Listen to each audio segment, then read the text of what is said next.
Hello, we're here today with Nikki Gomez. Thank you so much for joining us on the Everyday Mystic, Nikki. Thank you for having me. I'm so excited to speak with you. Oh, well, we're excited to speak with you too. I was just tuning in before we hit record, and it was like all my guides were like, go, yes, yes, yes. Like all this like bubbly, effervescent, exciting energy around our conversation today. So I'm thrilled to be with you. Me too. As soon as you said that, I just got chills, like full body from head all the way down chills. Ooh, yes, that's when we know it's right, right? I love tuning in like that because we have this abundance, don't we, of information, intelligence, um, beauty, and it's not just I think when people think, oh, information, there's like facts. Oh, you get all these like facts from out here, but it's also love and its feelings and its support, and it's kind calling in whatever you need, but also seeing what's there to be unearthed.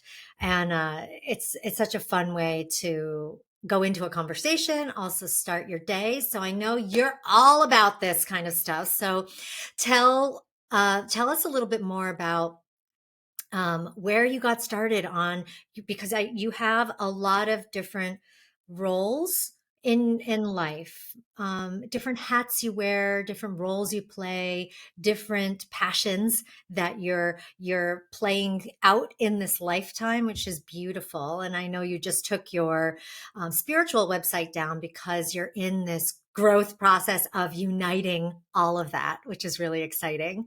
Yes, I love the way you put that. You put that so well as far as like in the process of, doing all of the things and embracing all of the things basically that I am and that I do. And I do wear many hats. And I think for me, my biggest philosophy in this incarnation, in this life, is do all the things that love, do all that you love, do all the things that spark all that joy and creative energy in you, and just trust that you're on the right path, that it's going to take you somewhere. I think in our society, it's easy to compartmentalize. Basically, like, okay, I am a photographer, or I am, a coach, or I am. It's like that's not what you are, it's what you do. You are so many things. So to me, I am basically a creative, a healer, and so much more. And so yes, all of the things I do fit under those categories, but it's not all that I am. Right.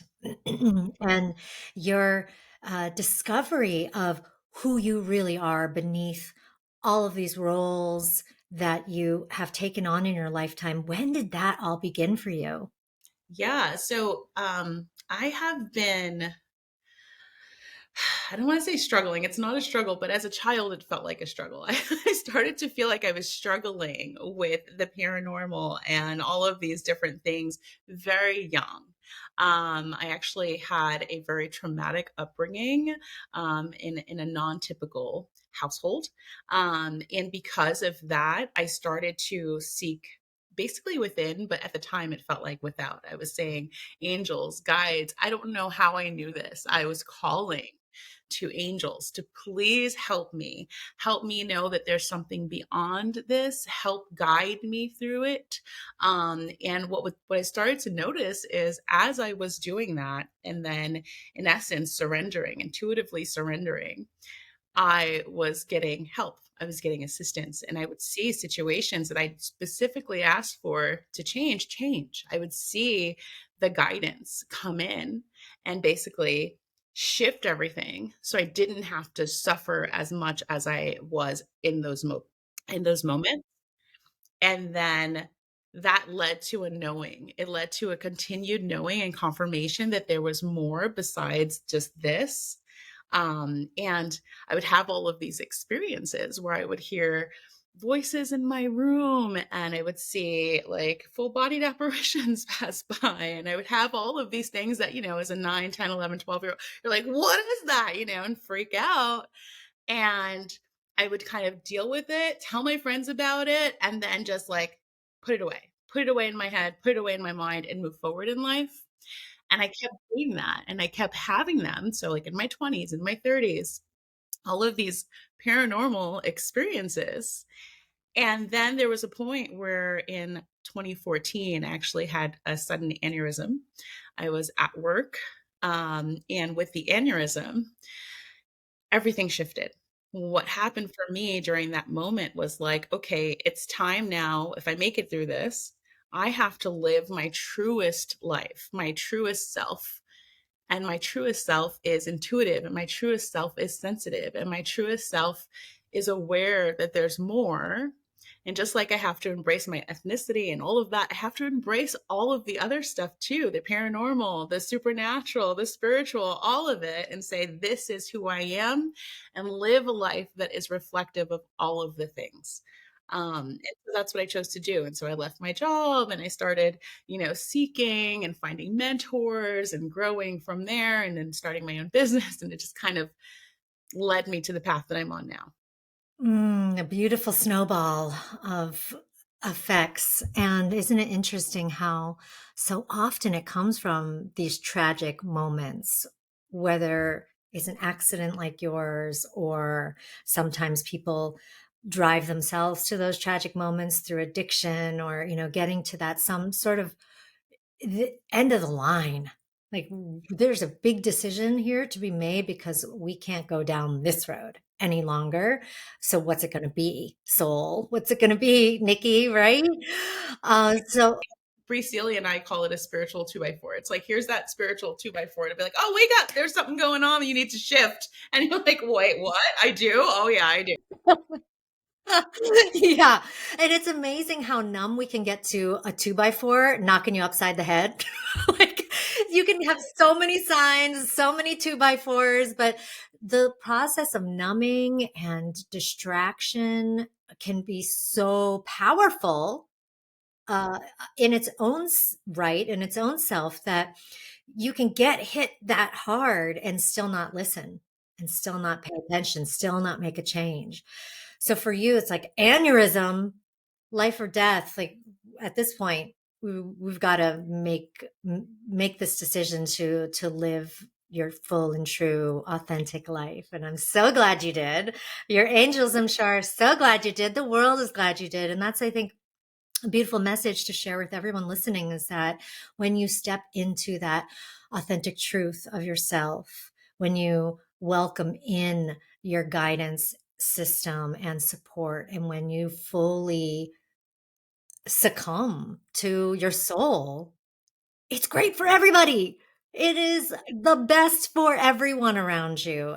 It's not this kind of, what I think a lot of people consider, the selfish path, to be focused on self-growth and development and self-realization, etc. Did you ever go through that period of time where you felt like the amount of inner work or focus on you felt selfish?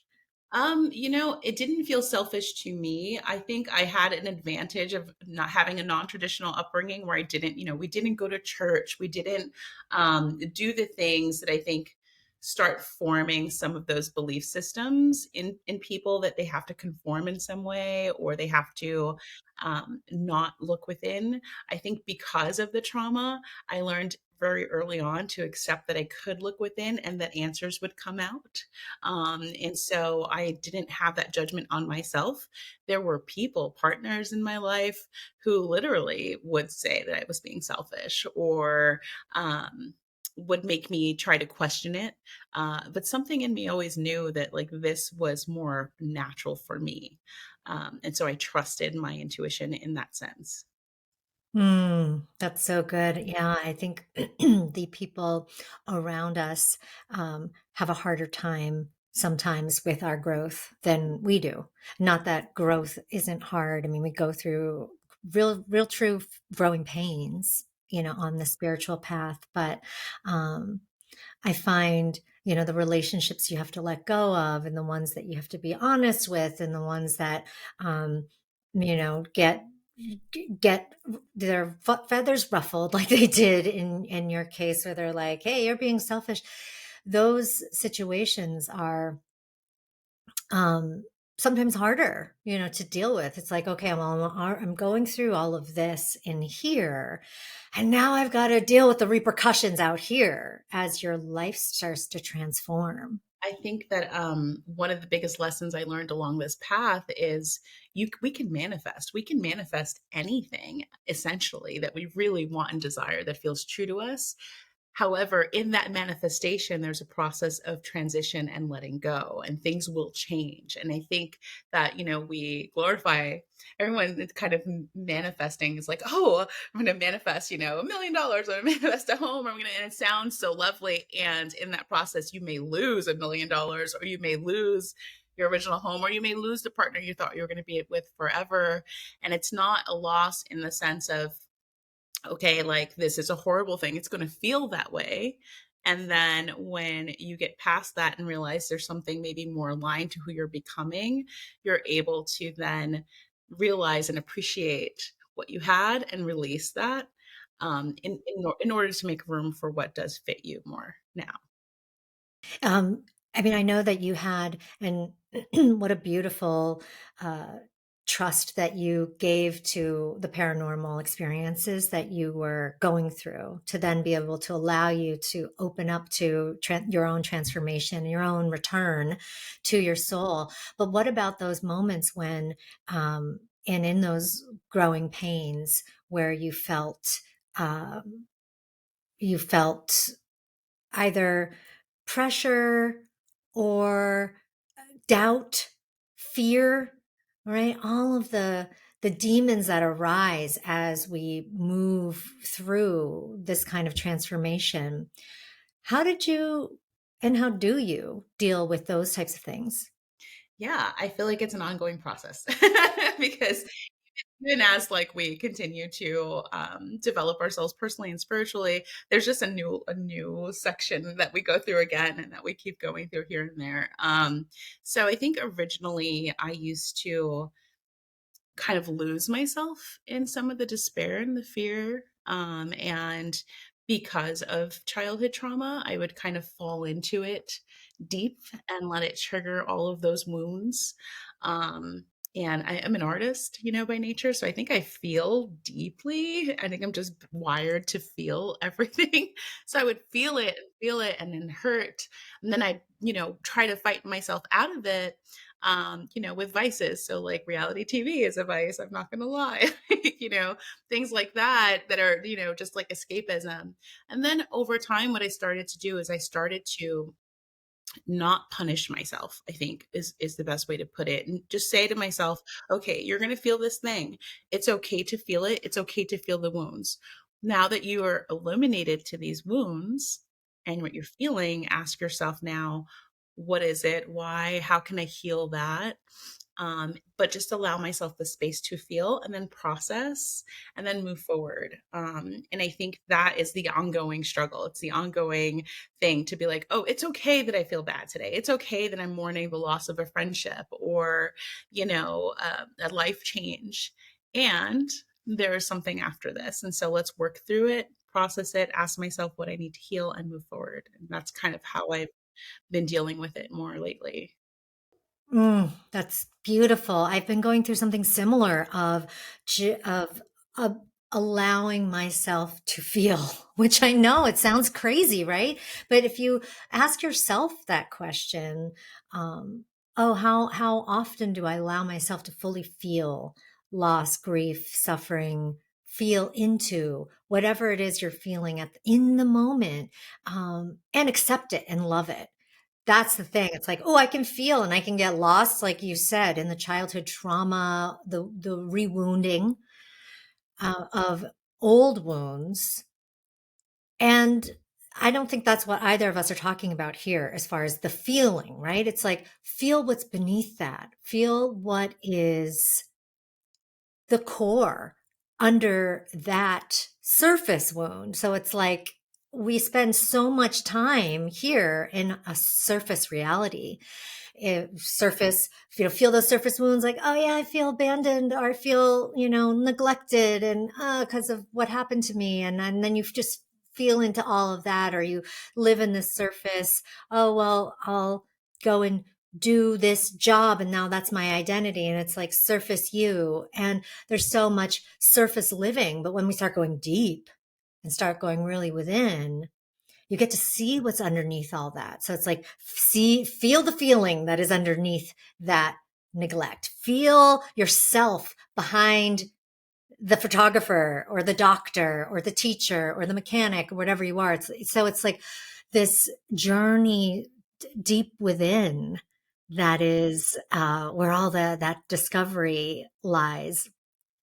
So as you've journeyed within, and you mentioned reality shows as being one of your vices, and I know you were on a reality show, right? I was in 2011. How was that experience for you? That was surreal. It's funny. It's like some part of my higher self, I think, knew it was coming before it happened. I happened to just keep seeing people I knew cast in different shows, and I'm just like, okay, that's like the fifth friend that's in a reality show. I have a feeling mine is coming, and it just kind of happened where someone recommended me to a casting director for this show that they described as a reality plus size Sex in the City. And it's the first ever plus size reality show. And I was like, well, this sounds like fun. And I was single and I was like, let's see what this is like. And I got cast amongst four other amazing, powerful, beautiful women. And it was it was surreal and exhausting. And let's not lie, like reality show filming is exhausting, especially if you still have a job. So like I had a day job, I was filming, I was traveling. And what I will say that I really appreciated about it was it did allow me to be myself. There's not a part of me on that show that you'd watch and say, oh my gosh, like that's out of character for Nikki. I am totally me. And when they tried to get me, maybe sometimes in confessionals to say things that I wouldn't normally say, I fought back and I didn't say them. So I made sure that I was authentically myself, even at that time during the process. Yeah, because they'll do that, right? Kind of goad you into spilling the beans in some way, or revealing some nasty side of yourself, or Yeah, and then you don't realize. I think one thing that as a viewer, a casual viewer, sometimes it's hard to realize is that when you're in that fishbowl, you feel the pressure of giving in to this production because you want it to work at some level. It's like, oh, this is an opportunity for me. Whereas at some point, I kind of said to myself, like, if this is what it is, if it ends up being something bigger and I'm ready for that and I can maintain myself through it, great. If it's not meant for me, that's fine too, because I don't want to sacrifice my integrity. yeah, yeah. Well, there's plenty of people that have within that medium, right? And they over embellish and they push the drama. They they they ham it up essentially, right? For the camera and to get more airtime, and and unfortunately they end up getting rewarded usually, right? In media and in the press, and and even if it's negative publicity, it's publicity that they didn't have before. So it is an interesting machine. But I wanted to bring it up just to kind of hear about your experience and what you got out of it. I am uh pleased that you had a good experience with it, and that it was a place for you to be more authentic. Like, that's beautiful. From within the time period of the shooting, were you, I mean, already, obviously you had already had all these paranormal experiences as a child, but had you stepped into yourself as a spiritually awakened being and doing the work you're doing now? Was that pre that or post? It was definitely pre that. I was fully living the human experience as far as going through a divorce and like, living on my own probably for the first time in my adult life and experiencing what life had to offer at that part of my life. And I'm always grateful for those times too, for those moments where like I'm I always feel like I'm spiritually connected and I embrace being human and all of the human experience. And so I'm grateful that at that time during that process, I was still just like figuring it out and trying to like find myself. Mm, yeah. And, it's like, if we're not here and loving being in our bodies, we wouldn't be here in our bodies, right? It's kind of like that we chose this to have this experience and to be human and to live this part out also. And it's super fun. And we get to sense so much and experience so much beauty. Earlier, before we hit record, we were talking about being in nature and how now you live from big city, New York City, and now you're in small city Tulsa, and you've got a beautiful yard with gorgeous trees and birds and squirrels running about, where you get to, right, just take that all in and experience all of that, which is a very human experience, isn't it? Well, it is, and it brought me back to the spiritual again. Like it's that Gaia energy that I was craving so much, and I would seek it out here and there in a park or on a grassy patch. And it's like, oh, I'm out in my backyard and there's a baby possum and it's so cute, and there's like bees are happy and enjoying our flowers, and it's just this magical reminder of everything in life around me, and the energy that's in that backyard is a recharge and a beautiful energy that has this give and take with mine. And I'm just so grateful for that, because now I know when I am having those moments of fear or doubt or feeling down, I can go out there and walk on this, or we made these little paths, walk on these paths and just be recharged again with Gaia. Mhm. I live for it now. It's like I just look forward to just getting out there. And sometimes I run away from the bugs, but for the most part, I've adjusted to nature and I'm enjoying it. I spend the same kind of time in my yard. I'll just sit for 15, 20 minutes watching the squirrels, and they're just doing their thing and they're just being squirrels. But it is so delightful. It's like, it's peaceful, it's inspiring, it's fun. And what I think is so beautiful, because obviously everything around us carries spirit, and natural things tend to exude more of this very clean spiritual energy that's easy to then like connect back to our own spiritual energy in that way. And I mean, I believe that, buildings and brick walls and asphalt, that has spirit too. It's just, it's different. It's a different energetic frequency, right? Right. I actually work a lot with energy, especially with manifestation. So, for instance, when there was a point in time where during the pandemic, I was like, I'm going to live in California. I'm going to live by the ocean. Like I've always wanted to live by the ocean and get out of the cold weather. Mine was in Minnesota with Bree. And I was like, this is the next stop, going to California. And so I bought journals that had the California coast on the cover. I just would meditate, and meditation, visit the water, visit the place that I want to live in to manifest that reality. And I did. And then when I got there, I found out I was, a semifinalist for Tulsa Remote. So everything changed.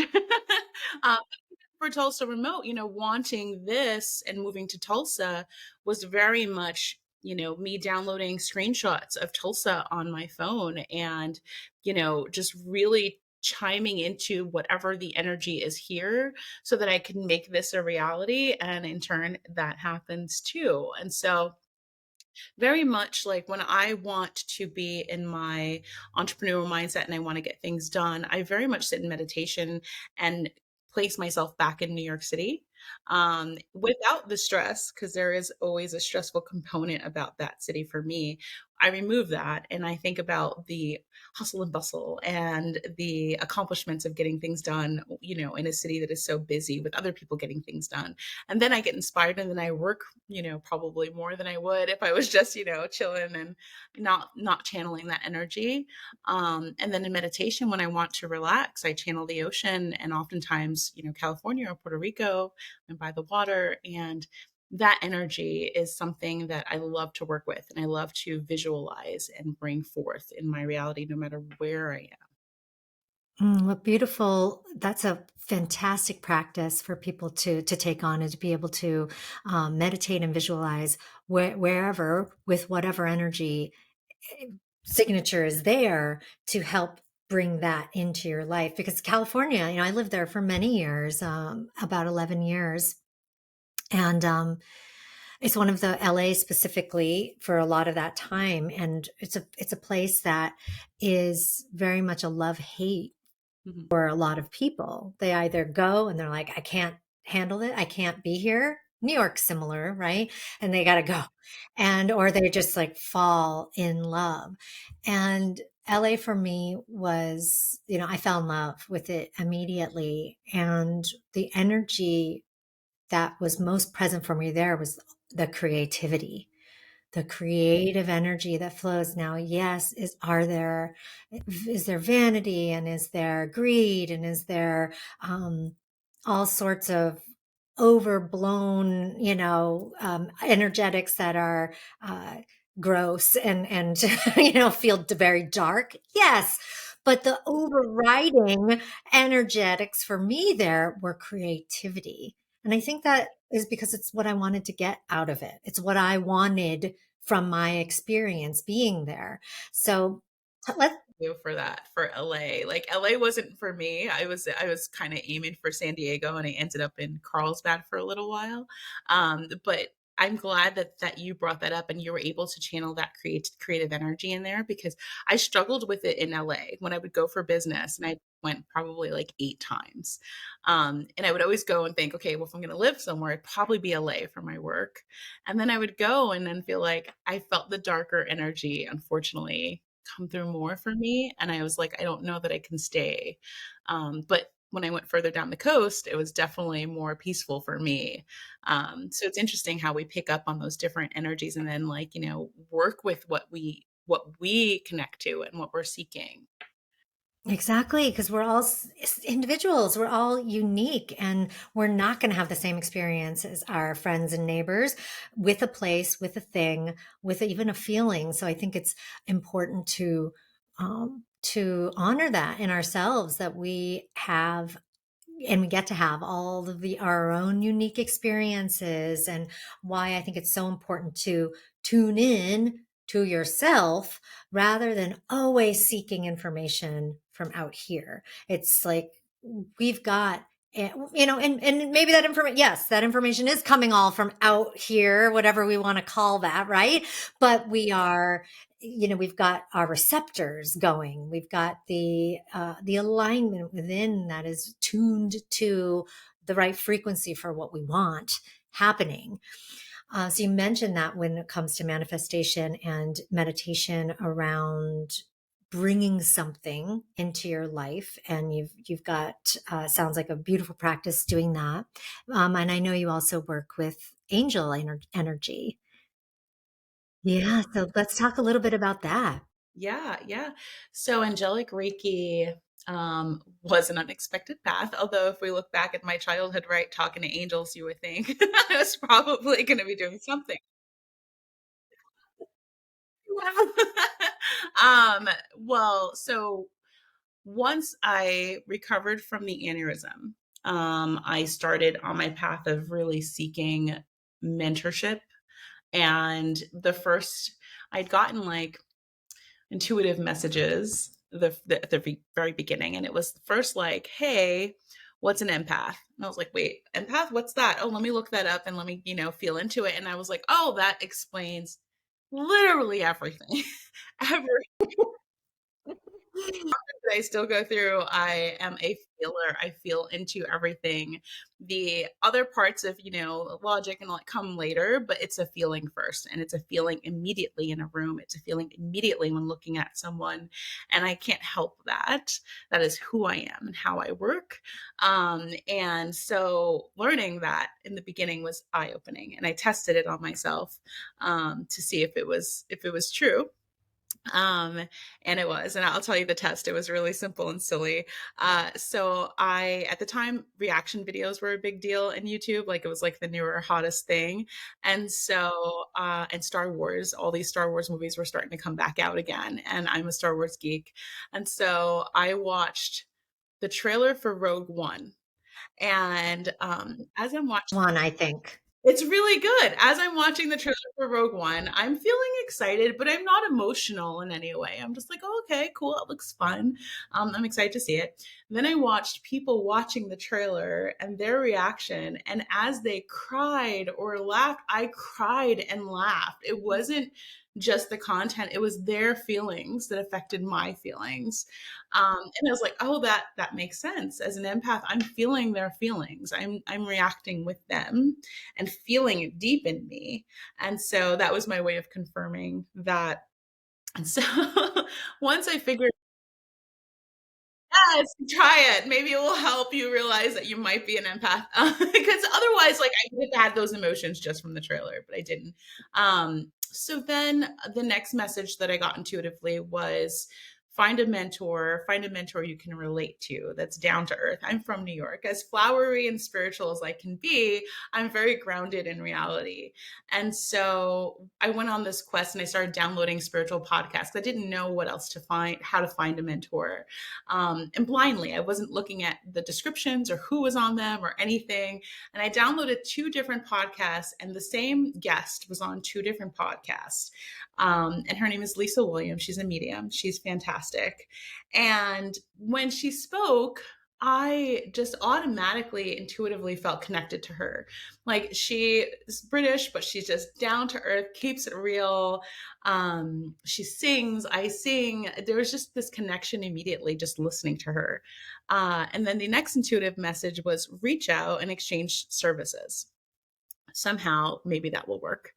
Reached out, and sent her my website. And I was like, I'm a natural light photographer. I work as a natural light photographer. I would love to take your photographs in exchange for maybe some mentorship. I couldn't afford her rate at the time. It was very, out of the hospital, barely working type of life. And I didn't hear back originally. So I went online and started looking at other card readers and tarot readers. And one of the messages of one of those readings was go back out, something like keep on and keep exchanging service for service. And I was like, okay, she's talking to me. So I reached back out and I said, okay, well, here's, more of my work. I still would love to work with you. And she got back to me immediately. I was like, I would love to work with you. She goes, I love your photography. I'd love to help you. Just come to Lilydale, New York, and we'll get started. And I was like, sure, no problem. Lilydale, New York. And I'm thinking there's a train or something. Like, I'm in New York. That's New York. Yeah. There's no train. I don't know.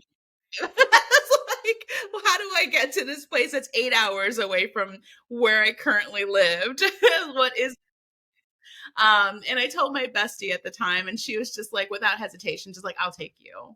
And so we got in a car, drove 8 hours, went to Lilydale, New York. And I don't know if you've heard of it. Have you heard of Lilydale? I haven't, no. Lilydale is a magical place where mediums live, and they have to prove their ability to live there. And they have seasons where people who want to get in touch with their loved ones who have passed can go up and have readings. And there's free readings in these amazing virgin woods that are untouched. They have like pews made out of trees, and you sit out there, and they have visiting mediums come and give readings. And it's also one Oh, this is a real place? it's a real place. It's called Lilydale. And it's also one of the first places Susan B. Anthony ever spoke, because as a woman, you had to be a medium to hold court, to speak, during that time. And so she would come and speak on women's rights and voting rights and all of that. And they welcomed her. And so this place is just mind-blowingly magical and beautiful. And so I got to go and work with my mentor and explain to her all of these experiences. And just like, she then guided me and taught me how to tap into my mediumship and have more control over it, because it was kind of happening randomly. And then after that, she gave me a reading and she was like, wait a minute, I want to talk to you about healing. And I was like, okay. She's like, do your hands get hot when people are in pain or distress? And I'm like, yes, very hot. And she goes, you are a healer. You have to find your modality. After that, Googled healing, all different things. And when I put in Reiki, traditional Reiki didn't come up for my Google search. Angelic Reiki was the first hit. I was like, that. I was like, "What is I was like, "What is that?" And then there was one teacher in New York who was teaching and certifying healers and angelic Reiki. And I was like, "Okay." And I look her up and I'm like, "Oh my goodness, it's out of my price range. I don't know if this is going to work for me right now." And then I found one paragraph that said, "If you feel like this is for you and you are not financially able to pay this rate, please message me and tell me your story." And so I did. I messaged her and told her, I've been going through these things my whole life and having all these experiences. My hands get hot, all of this. And she just was like, I'll take you on. I'll take you on for this amount, which was way less. And if you're interested in bringing someone else, I'll honor this rate for them as well. And so my bestie and I went and got certified together in 2017. And I have been doing angelic Reiki ever since. And it is magical, not just, yes, for the person receiving the healing, but I'm receiving the healing at the same time as a channel. Like, it is so uplifting and inspirational for me to do. And I just feel so blessed that I was brought to that modality. Yeah, I truly believe that any healing work that we're called to is it's first for us and then, to share. So I love that that came up as your first hit when you did a search. So what's the distinction between Reiki? I'm Reiki certified. And went through that up to master certification in the traditional system. What are what's the differentiator? I mean, obviously angels, but yeah, explain it in your own words. So it is the best way I could describe it. Um, it's officially calling the cavalry for backup. It's, I think that a lot of times, even when we believe in guardian angels or any type of angelic guidance or spirit guides, we often forget about the free will element of it all, and that we have to actually ask for assistance for that assistance to come. And we can do that just, randomly, like, "Hey, I need help. What's up?" It works. And to me, the angelic Reiki is the ultimate call, and it's the ultimate permission for that angelic energy then to embody you and to help guide you through that process of assistance, of healing, whatever it is you're seeking. So with that, I'm channeling, I think it's ninth dimensional angelic energy through my body into my into the person seeking the healing. And it's just, I don't even know. Like right now, I'm like, when is the session? Like, I'm ready to I'm ready to take myself. Yeah. So that's kind of the difference. And it's not a full body thing per se, although some people do massage table. It's usually the client is seated and then I'm behind them with my hands gently on their shoulders. And there is music that is played specifically for this process, and it is just exactly of that channeling of that energy.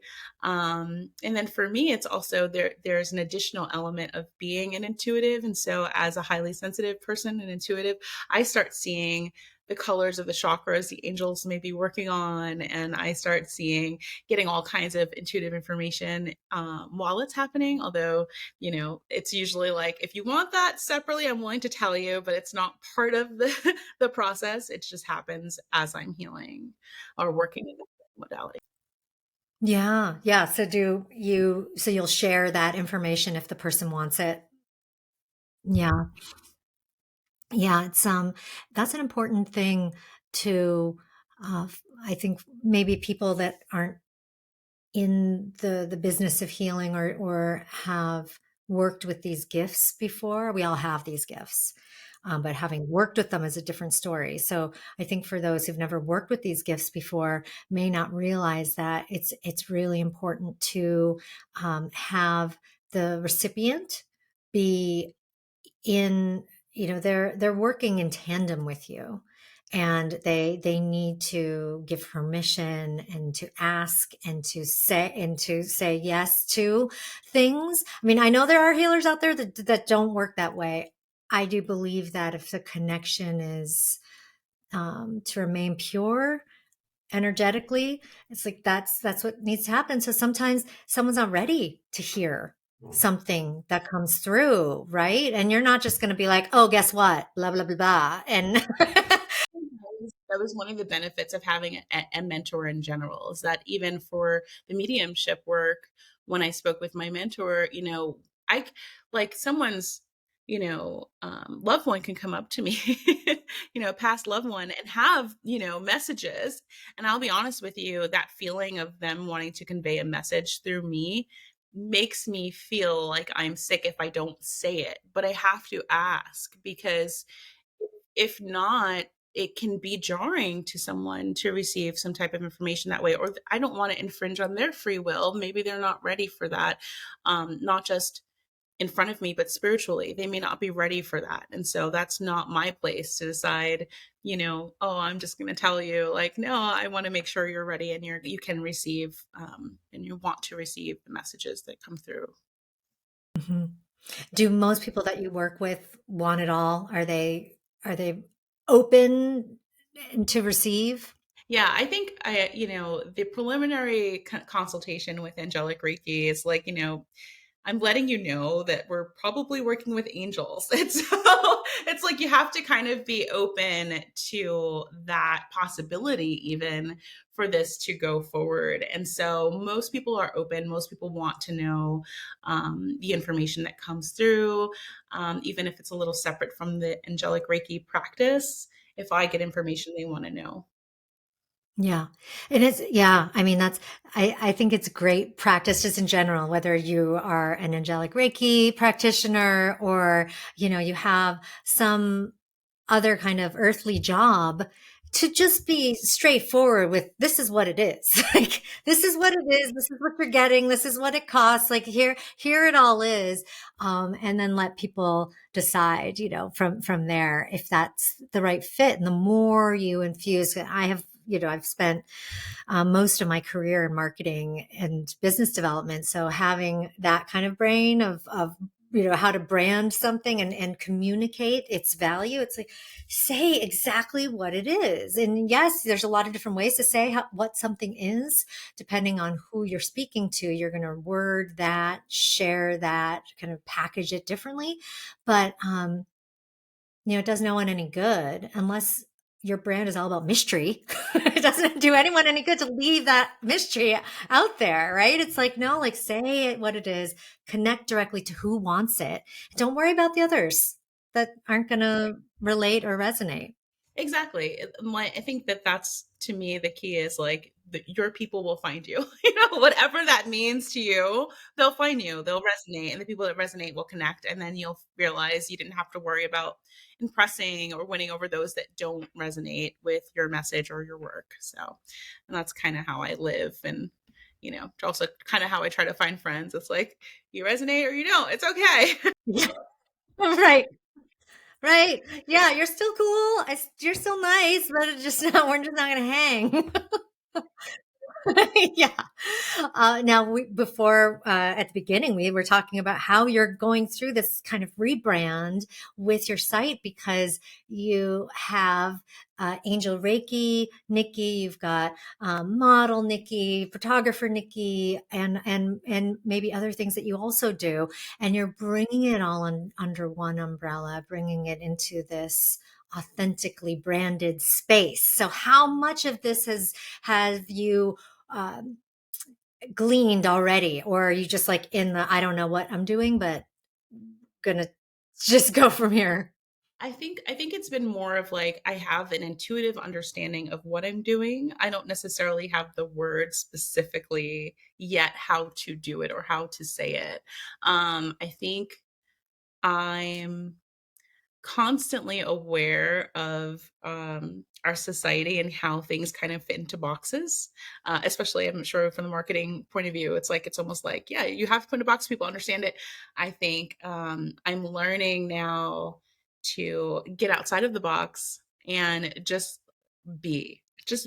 And I'm meeting more and more women who are multifaceted, multi-talented, who want to have their LinkedIn, let's say, reflect all of the things that they do and less about one thing. And so if I'm encouraging them to do the same, I have to do the same for myself because I am just like that.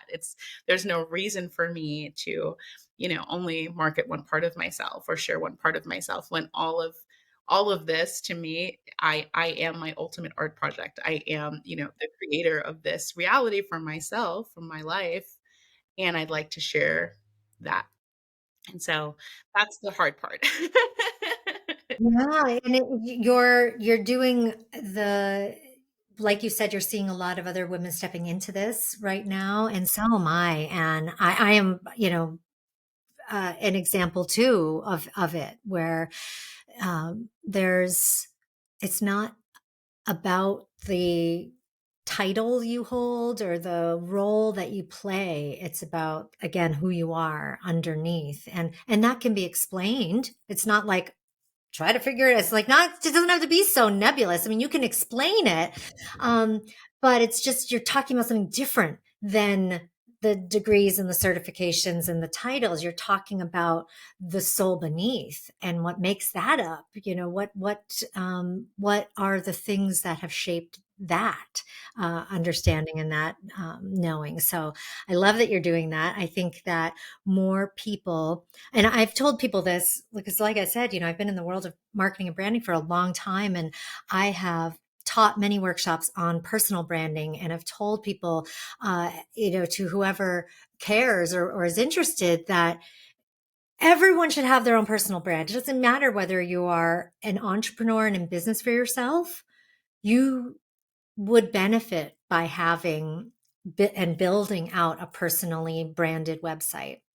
Then therefore, not just the website's the channel, but the brand behind it, build that out. It is something that is worthwhile to your life as a professional, but it's so worthwhile for you as a human and as a soul, because you go through this process of writing personal mission statements and really digging into who you are and discovering what you are. And so it's different than, because people, have said, well, how is this any different than me having a LinkedIn profile, or, having a portfolio up there if they happen to be, some type of visual person.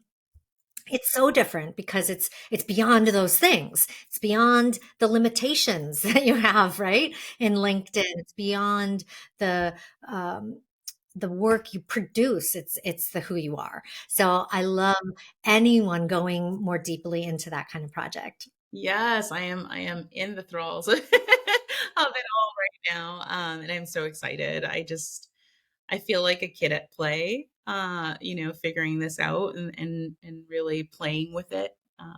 Yeah, I'm excited. Beautiful.